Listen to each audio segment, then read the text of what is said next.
Uganda is stand firm. Stand firm. What hurts you, what pains you, is what pains everybody else. I'm glad that I'm having interactions with leaders, especially elders and senior leaders from northern Uganda, to first and foremost learn from the past, pick from their wealth of knowledge and experience, and also tap into their wisdom, because we might be energetic and determined as young people, but we need the wisdom and guidance of the elders, and we're tapping into that also.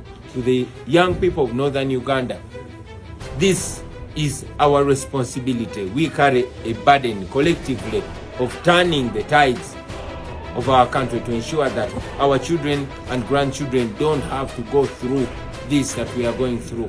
I said it in Gulu and I shared it on radio, that here in northern Uganda you'll find that the people above 50 years, maybe 60 years, are more educated than the younger ones. The elders are more educated and more informed than the younger ones. Why? Because an entire generation was destroyed by Museveni in northern Uganda. So it's upon us to rise from those ashes and shape a new Uganda. What you've suffered, the people of Karamoja have suffered, the people of Kasese have suffered, the people of Soga have suffered, the people of Uganda are suffering. No wonder Museveni came out with a mock apology the day before yesterday to the people of Uganda and the people of Uganda. But the best apology is to stop this injustice and leave us to build our lives again. We can do this together. If we can rise above tribe, rise above religion, rise above anything that divides us, and unite as a people. This has been done before, it can be done again, and we can rise again and make this country a place worth living for us, our children and grandchildren. I have not told anybody to go pick up guns. Although I have not told them not to go. That is their mistake.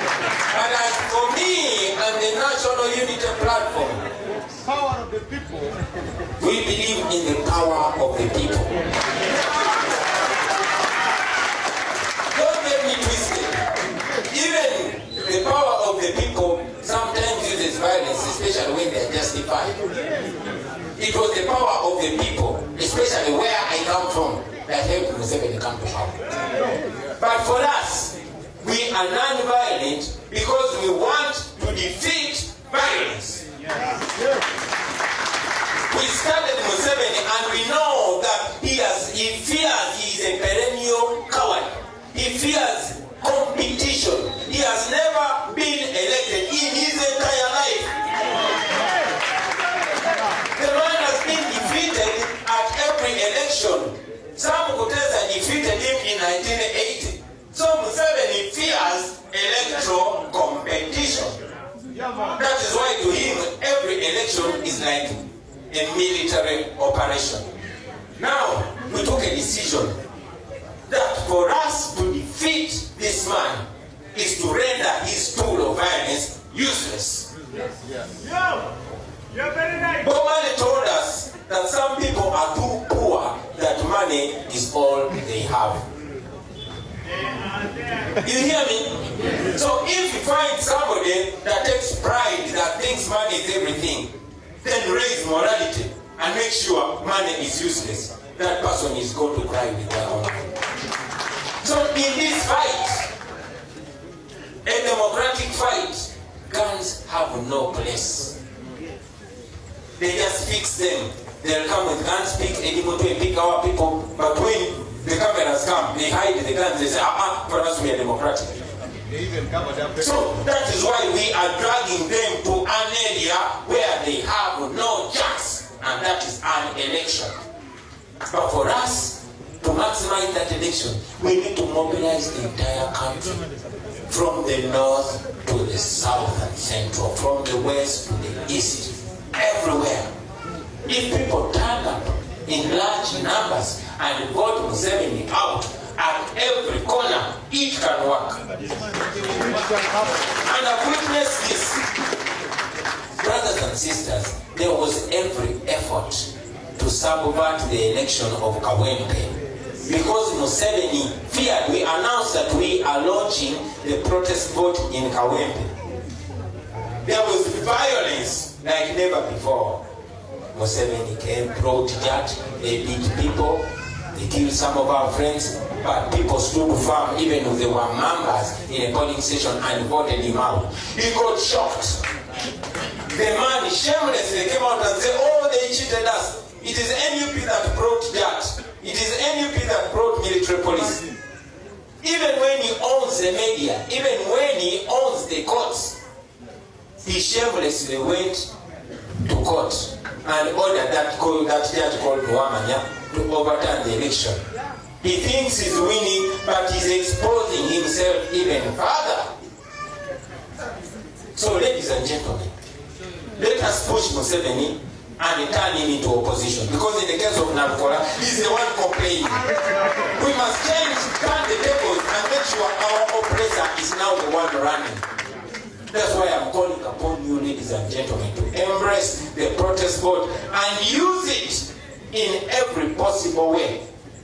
Not only when it's time to vote, but before, during, and after. Look for that vote everywhere. Speak to everybody. Vote. Make sure everybody votes. Guard your vote. Don't leave the polling station. And should they try to mess that with that vote, rise up. I don't make fun. Brothers and sisters, this is possible. This is possible. We are oppressed. But when we free ourselves, we must have a plan. And this is a plan that we're doing to ensure that we have leadership at every corner. Because when Museveni falls, that will not be the victory. That will only be the beginning of our struggle. Because our struggle is to build a new Uganda with accountable leadership. And those leaders, I am looking at them. I'm looking at the ministers. I'm looking at the ambassadors. I'm looking at all the government officials, the IGPs, the CDFs. They are among you, my brother and sister. So let us start now. Nothing should come as a surprise. I mean, the guy is wasted. What if you hear he's dead today? Because it's possible. He might not wake up. As a generation, we must prepare ourselves to take our country forward. This struggle is not a sprint. No, it is a marathon. We are going to keep going. The dictator will definitely go. He might not go today. He might not go tomorrow. He might not go the next month or next year. But he is clearly going. So we must prepare for that day. Because that day is coming, Mungu. That day is coming. I have no doubt in my mind. Regardless what they do to us, they might imprison us or even kill us. But the seed that has been sowed, please and please never allow that seed to die. Let it grow in you. Let it grow in all of us. We are going to free up ourselves. But what we are charged with, especially you, the leaders that are here, you are different from the supporters, the mere supporters. You are leaders. And the duty of a leader is to see the way, to go that way, and also to show the rest that way. That is why you leaders are charged with the responsibility of offering a direction. The most important direction is that we are freeing up. That we need to be the leaders to plan for what happens after the fall of Museveni. Because this that we are doing, and I'm glad you mentioned it, the man is having high blood pressure now. He's in the ages of Robert Mugabe. Dictators die, and Museveni is not any different. But when they go, we as a generation must have a way forward.